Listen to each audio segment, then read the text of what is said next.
Hello, this is Pastor Derek Thomas of Living Witness Ministries. Welcome to the Word of Witness podcast. As we've lived through another week and we see the things that are unfolding in our nation concerning the activities of ICE and the trajectory that our democracy is going on, I'm actually harking back to, of all things, a date. The date specifically is the first real date that my then girlfriend and I, who's now my wife, went on. The date was to a play called Hamilton, and I purchased tickets to take my wife to see Hamilton because she loved the play. And while we both enjoyed the play immensely, there was one particular portion of the play that lasted 1 minute and 37 seconds, and it was significant because it's changed my life forever. There was one particular number in the play that stuck with me and that moved me so that it shaped the trajectory of my life as a man, my life as a pastor, my life as a father, as a husband, as an individual. And the number was "History Has Its Eyes on You." That minute and a half, though it was the shortest song on the soundtrack, has carried and carries the longest and most reverberating message. And that message is in its title. History has its eyes on you.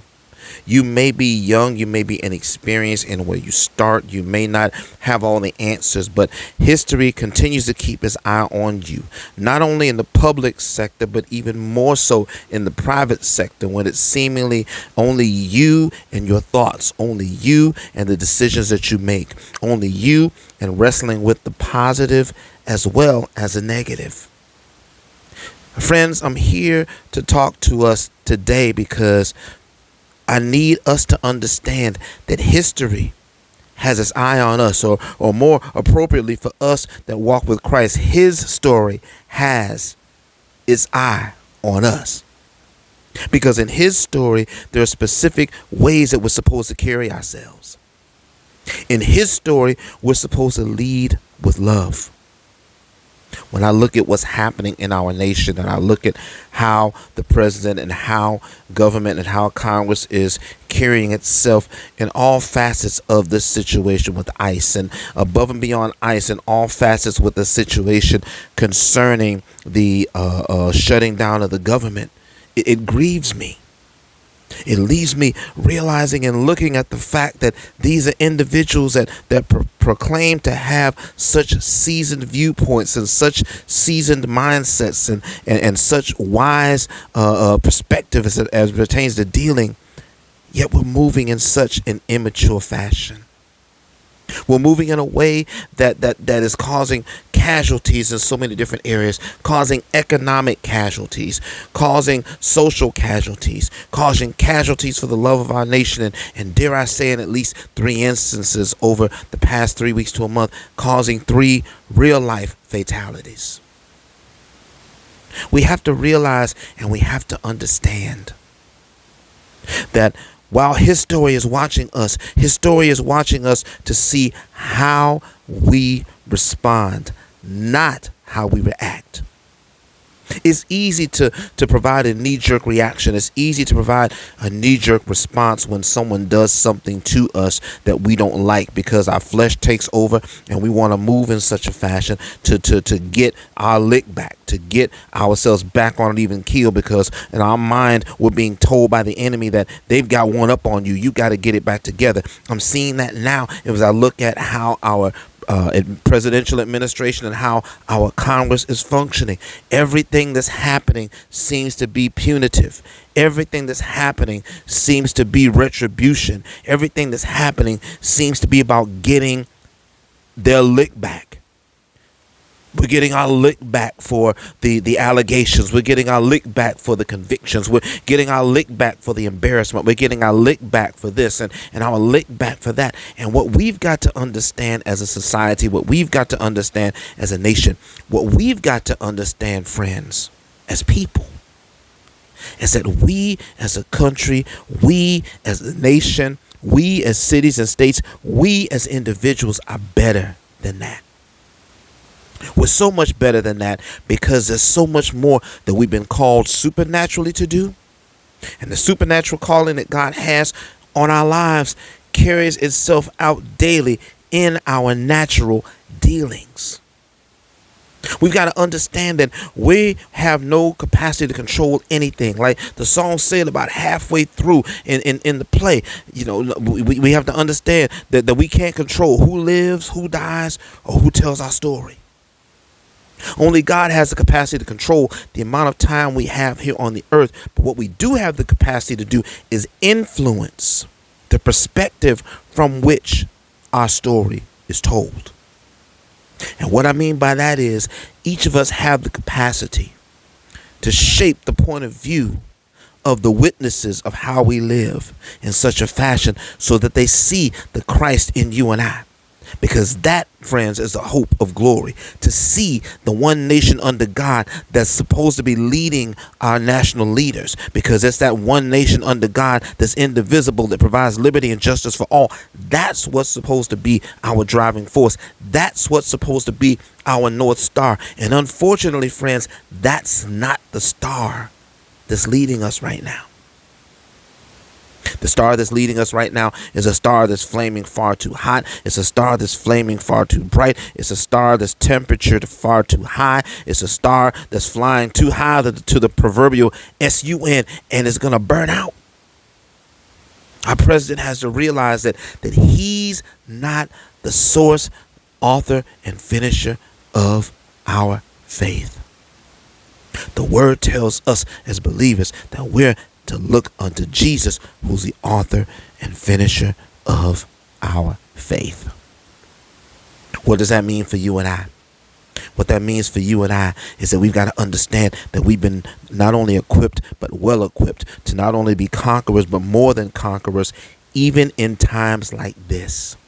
We still have the capacity to have our voices heard where it's supposed to be heard, to have our voices heard by exercising our rights as it pertains to the First Amendment, the right to free speech, by exercising our rights to be heard at the ballot box, to vote in individuals that represent our voice, to vote out individuals that don't.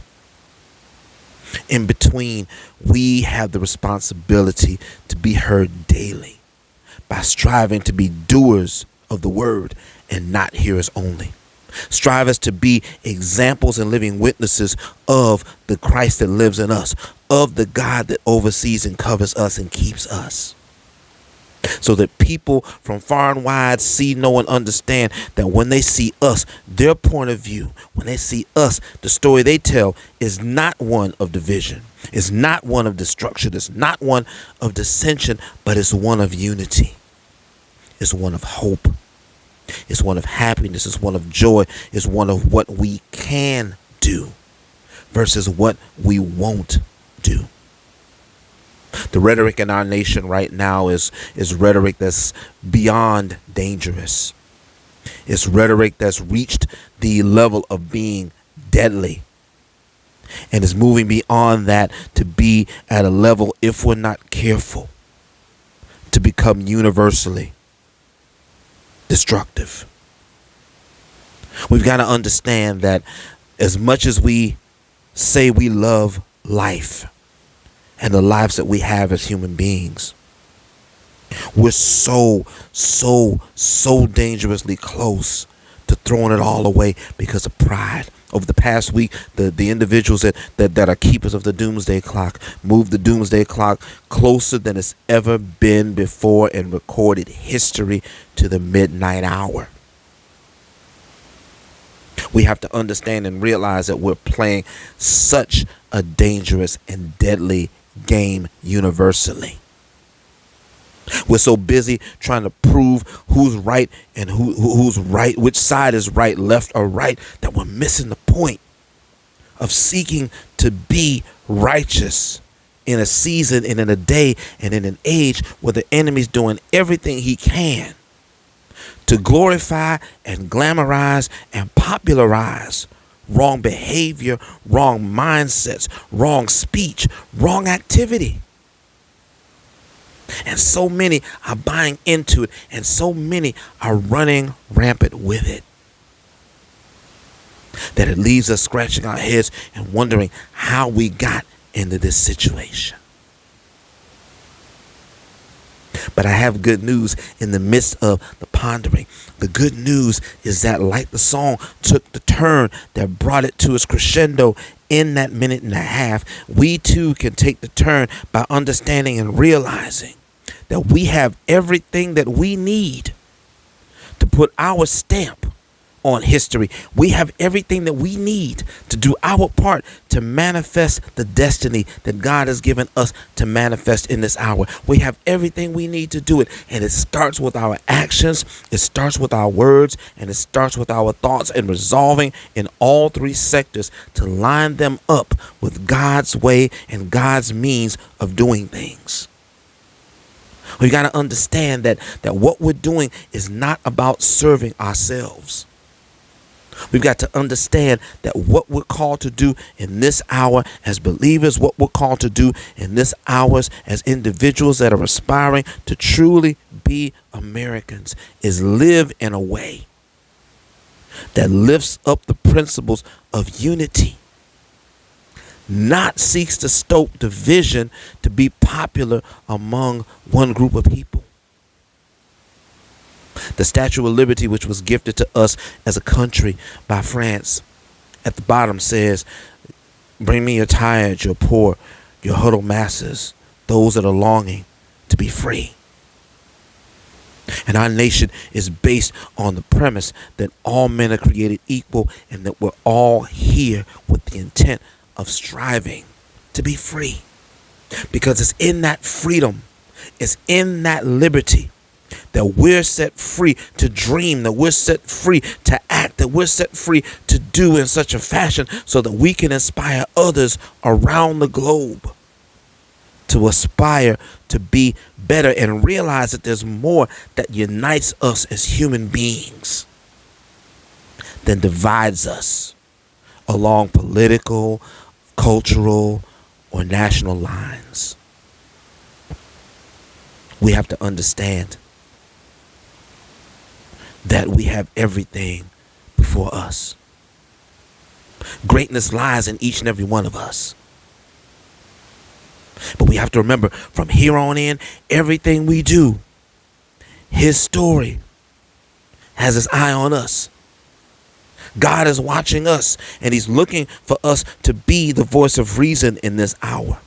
He's looking for us to be the voice of rationale in this hour. He's looking for us to be His voice in the midst of this chaos, His voice in the midst of this confusion, His voice in the face of this political rhetoric, to bring judgment and to bring clarity and correction to the individuals in power and say to them, Mr. President, Mr. Vice President, sirs and madams of Congress, history has its eyes on you. What will history's point of view concerning you and your thoughts and words and actions be? While you can't necessarily change the past, you have the capacity to write a favorable story. It comes down to whom you're going to allow to lead your life. For us that know Him, we know that our hope comes from the Lord.